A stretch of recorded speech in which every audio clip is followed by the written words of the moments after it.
So let's talk about the mindset of this first. Schools want and need your help. This is super vital here. So we actually pulled this directly off of pta.org, and there's a few key phrases that are in here that are completely in alignment with what you're going to be able to bring to that school to be able to truly help them out based off of their own values that are on their website. Yeah, let's take a closer look. So they literally use words such as partnership, organizations, serve, children's success. How cool is that? Community, volunteers, partners, goals. When you speak that language, which by the way, we all speak that same exact language, then they're going to be more open to saying, yes, let's partner on a project. Let's get you in so you can volunteer and donate. We want to do a co-sponsored Parents Night Out. So later on, as you're studying our system, you're implementing what we're teaching you, you're going to have access to the Parents Night Out Success course. And at that time, you will be able to go deeper into how to set up and absolutely crush it by partnering with a PTA or PTO to host one of these exciting events. Step 1, know your elementary schools. So it's important that you target 4 local elementary schools. You don't have to make this like super broad and you're targeting like 20 different schools. Keep it hyper focused. Focus on 4 of them. One thing that's really funny, when we have a lot of newer members, they unfortunately think it's a bragging right to say, oh, I serve 10 schools or I pick up kids from 18 schools. That's literally the opposite of what you need to do, especially as you get moving forward into the after school program success course. So right now, in a perfect world, all of your campers are also coming from the same 4 elementary schools that you serve for after school. Next, don't select any middle or high schools to target. Again, these are not the students that you're going to be serving for your summer camp or your after school program. They might serve in like your evening classes, but that's not the focus of what we're doing right here today. Also, like we said, don't select more than 4 elementary schools. You're going to spread yourself way too thin. Step number 2, do your research. Now, if you're looking at that man right there in that beautiful purple shirt, he looks like a principal. He is a principal. And it's funny because this is clearly a stock image, but it is the most principal looking dude I've ever seen. Okay. Next, you also want to find who's the assistant principal, the guidance counselor, the front office admin, PTA president, of course, as well as the PTA members. A lot of people, they stop at just the PTA president. And in reality, the PTA president is just one person of a board that votes to make the next thing happen. So if you're going to do, like we mentioned a moment ago, a co-sponsored Parents Night Out, you've got to get everybody on board. So get to know them all. Teachers, huge opportunity there. You can do school talks, demos, all kinds of stuff. And just the general faculty. One thing as a business owner, it's always important that you treat everybody with the same level of respect. So you could go all the way to the principal, to a teacher, to a PE coach, to a janitor, to a driver of a bus. Everybody has importance in that school, so always treat them the same. And then lastly, review the school calendar so that you actually know when their events are being hosted. So when you're connecting with this school and you want to go in and really partner with them at the highest level, when you know what's coming up on their calendar, that gives you opportunities to bring that up in casual conversation. Step 3, make the connection on social media. So are any of your current members one of these school leaders that we just talked about? Yeah, we find this all the time. You jump on a coaching call and our coach asks you, hey, do you have anybody that's involved in your business right now, whether it's a team member or a parent who's also connected with the school? And after you do a little bit of digging, you suddenly realize, oh my gosh, we do have somebody. They're on the PTA or they have a husband or wife that teaches at that school. There's always somebody. Or they're literally the PTA president. Exactly. Yeah, there's always somebody that can hook you up. All right. Now, are any of your current members mutual friends with any of these school leaders? So what we're looking at on this one is once you find out who everybody is on that list, and then you literally search for their name on social media, do you have any mutual friends? I would reach out to those mutual friends for a warm introduction. That's a pro tip, by the way. And then lastly, send friend requests to all of them. So right now, your little voice syndrome might be like, oh, isn't that invasive? Isn't that too personal? Yeah, it is. And that's awesome. Exactly. Like, you want to be their best friends. And just as a friendly reminder, make sure again that you are reviewing module 4, because that is what is setting up your own personal profiles to position yourself as that community leader. Step 4, go in person to the school. So you want to introduce yourself to the front office admin team. Assume that they can help you. They are your new best friends. Assume that they have the answers that you need, and assume that they are the exact person that you need to speak to. Treat them like they are the most important person in the room. I want you to write this in your notes. Write down, make eye contact. Write down, have no distractions. When you're talking to that person, you don't break from that person's eye contact and focus. Make them feel important. A lot of people mess this up. They go in and they demand immediately to talk to the principal. Well, firstly, the principal's usually pretty busy. And also, in order to get to the principal, the admin person that's at the front desk is going to walk up to the principal's office, knock on the door. The principal's going to open it, and I guarantee you they have a little like code where that person goes, "You've got somebody to see you." And the principal's like, "Yes." And that means no. And then they go, "I'm so sorry. Principal Bob," that's what that guy's name was in the last slide. Principal Bob he's busy with parents in his office right now, and he's on social media just playing around. So seriously, right?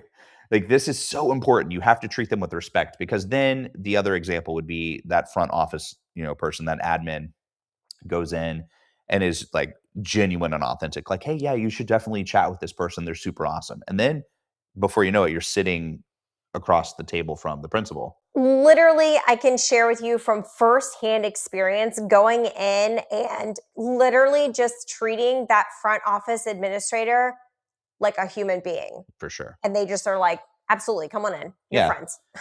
So one other thing that a lot of people mess up is they think that there's like this magic letter approach to getting in front of the principal. Like, is there a magic letter? Is there something that we can bring that like opens the principal's office door and guarantees we get in? And it's like, well, there's not. So one thing that we always encourage you to do, bring coffee, bring donuts, bring bagels, find reasons to show your face as often as possible. And I recommend at least once a month. Is it an investment? Of course. You might spend $85 on donuts and coffee for the whole office, and you might do that once a month. But the moment that they let you in the front door and they give you access to all of their kids, you just made $500,000. Like, think about the return on that type of investment. You start enrolling everybody in their school in your summer camp. They dual enroll, they become after schoolers, they sign up for your evening and weekend classes, and the process moves forward year after year after year. Another thing that I would say specifically of what not to do is, this is for you gentlemen out there, don't show up with like 10 bottles of cologne on and all of your jewelry, looking like a salesman. Don't do it. For you ladies out there, and this is something that our team had to be very cognizant of as well, is you don't want to overdress. Like, you don't want to walk into that front office looking like a pharmaceutical rep that's trying to, swindle some doctor out of some money. It's like, be a normal looking human being. Here's the tip. Here's your test. This is literally what she's about to share with you has been tested. If you look at yourself in the mirror and you go, I look like a mom, good job. If you look in the mirror and go, yep, I look like a dad right now, perfect, you're nailing it, okay? So that is the goal, is you want to go in and just look like a parent. Look normal. Look normal. Now, be professional though, right? Yeah. It's okay to have a collared shirt.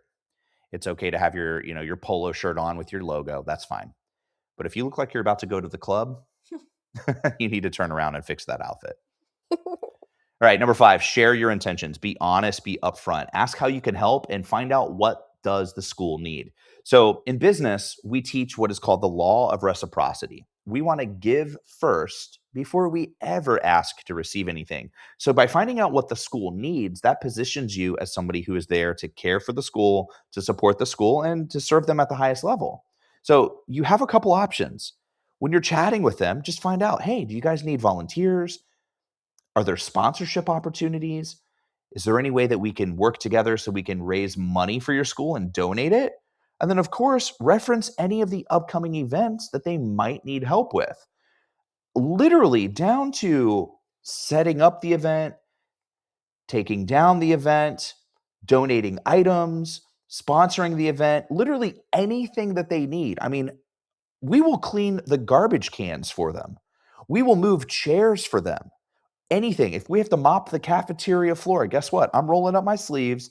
I'm mopping the cafeteria floor because when you give, eventually you will receive. You literally hit the nail on the head with this one, because that's something where people will kind of miss the mark is they'll go, hey, we can sponsor, we can volunteer. And when you go in and you upfront, some people will be receptive to it and go, yes, we always need volunteers. This is the steps. Okay, great. But then you also have, scenarios where they go, oh, no, we're good, but thanks so much. If you know their school calendar and you see that they do have that upcoming event, give the literal examples like Dwayne just described. So don't just go, yeah, we can help you with setup and breakdown. You can go, yeah, if you guys need anybody to come and help pick up the trash once the event has concluded, in preparation, do you need somebody to help you mop the cafeteria floor if you know that it's taking place in the cafeteria? So you can give those examples, and then that's when the wheels start turning and they go, actually, we do need somebody to do that. Yeah, basically being able to do anything that they don't want to do is a guaranteed way to get your foot in the door.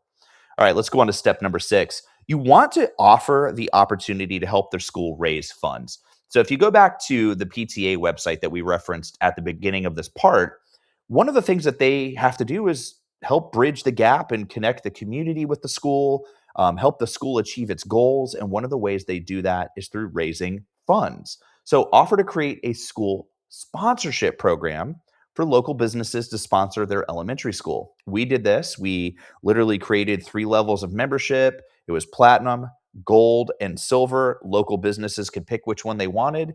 And the school raised tens of thousands of dollars doing that. Another thing, if there is a non-student day coming up, which is basically a day off where you can host a single day camp, you can offer a free camp for students who attend that elementary school as a fundraiser slash lead generator. So you could do it one of 2 ways. You could make it donation based where the parents can donate, $10 donation suggested.